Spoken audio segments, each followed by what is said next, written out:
Hi, everybody. George Chamberlain here, executive editor at the Daily Transcript. Just finished off another roundtable, and a very timely one, an interesting conversation about excellence in the workplace. And we had a lot of people involved in HR and a lot of other categories involved in workplace activity. And Doug Sherman was the reporter in the room, so you'll see his article on the website and in the publication. One of the people who joined us was Phil Blair. He is, of course, the guy that heads up the Manpower franchise here in San Diego and is very much involved in the community in a lot of different ways. So I thought I'd grab him to get a read on what's going on out there. Always good to see you, Phil. Thanks, George. Good to tell me a little bit. You were clicking off when we were doing a little self-introduction around the table about your work at Manpower, and I didn't realize how big you guys have taken your franchise opportunities here. Yeah, well, it's nearly 5 now. So, and it's very interesting because before we had San Diego and contiguous territories, so now we have Spokane and we have New Mexico and Las Vegas, and so it's a very different management style when you're 1,000 miles away. You know, you mentioned something. We're going to get to the roundtable stuff in a second, but you mentioned something that I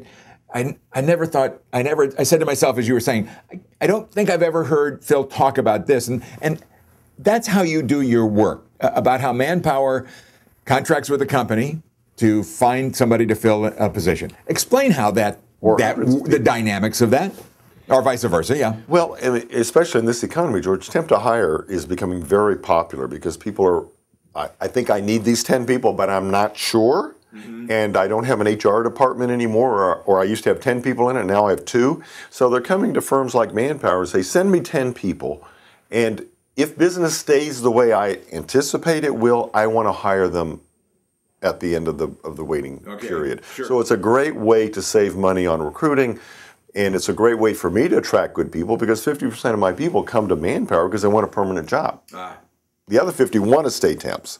So we're a good conduit for those to find a permanent job. 42% of Manpower's temporaries are hired by our customers. Mm-hmm. So it's a very good way to get a job. Every time you place somebody, though, your reputation, Manpower's reputation is on the line. So finding the right fit and finding the people who can put these people together really is, I would imagine, where your challenge is. It is, and the challenge is, this is what you're telling me you want, but I think you really mean this, don't you? And very diplomatically, because if I send you that, I think you're going to be calling me in a week or two going, and it's like, oh, yeah, that's right, I need that piece too. So we're part psychologists to find out what employee will fit in that job and in that company and that corporate culture, because that's very important. I can send you a skill set, but if they're not right for your company culture, it's going to be a mismatch. I'm only as good as my last placement, so it's important to us. And culture is one of the things we talked about a good deal in the roundtable. And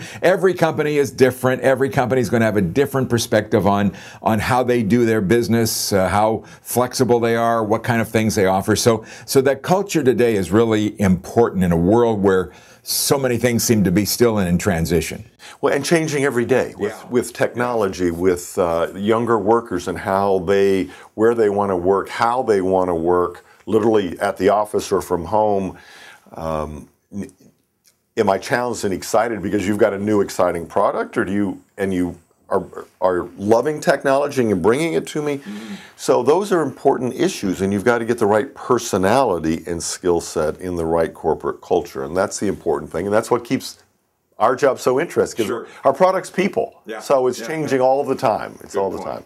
Hey, you're involved with a lot of things around town, Phil, and I know one of your real passions relates to the military and veterans. So there seems to be, and there has been in San Diego, a lot of organizations and groups that are really questing to come up with the kind of services and training as people transition out of the military. I've watched this for a long time. I've often thought that perhaps coordinating all of these things has been a bit of a challenge. What's going on right now? Well, it is. And the senior military will tell you that I keep getting attacked with great programs and great services, but they're not cohesive. You know, I do this niche, and I do this niche, and I do this niche. And it's because people are passionate about that part of it. I mean, this morning's presentation at SDMAC was about wounded warriors. Who could not be passionate about helping wounded warriors? But the poor admiral's going, everybody keeps wanting to offer help, and I don't know how to coordinate all the help. He said, is there one phone number we could go to? Well, that's hard to do. So the good news is we have a lot of organizations that are passionate to help his cause. The bad news is how to corral that and know which are the good ones and which are not. But it is a very hard transition to go from a career in the military to a civilian job, let alone an injury along the way, which might complicate any job. My first reaction to that has always been, how could an employer not see the value of a person coming out of the military who is disciplined, task-oriented, skill-oriented, and not see a way that you could find a position to bring them into your company? Well, let me give you an example of that from a civilian point of view. In the military, you're taught we. My platoon, my company, we did this, we did this. When you're interviewing for a job with a civilian, what did you do, George? Well, we did this and we, no, I don't care the we. What did you do? I'm hiring you, not your platoon. And so there's a disconnect, and they don't explain well because they're not comfortable doing that because they've had 6, 8 years of we into transitioning into what I accomplished. And so that mismatch, HR is like going, I just had the strangest interview. I can't hire this fellow. But we need to understand in the private sector that they're not parallel job descriptions. Just because you did IT in the military doesn't mean you can do it in the private, without some adaptability on both parts. We've gotten out of the habit in the private sector of training, saying that's a workforce partnership problem, that's career center. I could recruit people, hit the ground running on day one. Well, the talent we need now, companies need to think, I need a month or two to civilianize this worker. And another example, a few months ago, and people think I was kidding, I was meeting with a veteran because he was the son of a friend of mine, and he slid his resume across, George, and it said sniper. Now, oh my goodness.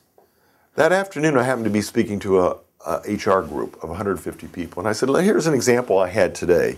I said, how many of you have hired snipers in the last 6 months, 9 months, 12 years? Yeah. The poor guy, nobody had gotten to him and said, we gotta tear this apart and civilianize your talents. And that's the mismatch, and that's where manpower tries to come in. But it takes about an hour and a half of 2 of my employees, one that speaks military, I've got a retired F-14 pilot, and one that's a civilian, and the veteran interviews the veteran and says, what he is saying is, and she goes, what you mean is, and they walk out with interview. So it's not an easy 10 veterans walk into a company and say, oh, I'll hire you to do what I do. Sure. So that's the mismatch. Are they great people? They absolutely are. But they're fish out of water for a while because they've been in a very, very structured environment. They've never interviewed for a job. They've been said, George, you're moving over here tomorrow. And there's no, well, let me think about it. Should I talk to my wife? What's the compensation? What are the benefits? It's just you're going. And now to come into this structure where you're not busy 7/24 lets us wander into paths that are not real conducive to success. Well explained. That was very good. One other thing real quick. You have probably your hands as well as anybody on the pulse of what's going on here. How's the economy doing here in San Diego, Phil? It's doing better. It's not, this isn't a tsunami of jobs, but it's a very healthy job growth. If you go into a recession extremely fast, in the past we came out of them very fast. That's not the case now.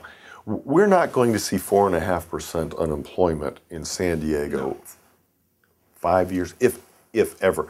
People really need to be thinking about reinventing themselves. You can't keep doing the same thing I've always done. You need to have new skills, you need to have new certificates, new degrees, and you got to put yourself out there and search for a job. Sitting at home, you're not going to find one. But it is getting better. I mean, we're talking about 7,000 jobs a month, and so it's that's what we want to get to. Going the right way. Yes. Going the right way. Great. Always good to see you. Thanks for being part of the roundtable. It's always a pleasure. Phil Blair, Manpower Services, temporary services here in San Diego County and many other places now here in the Western region. I'm George Chamberlain, executive editor here at the Transcript. Thanks.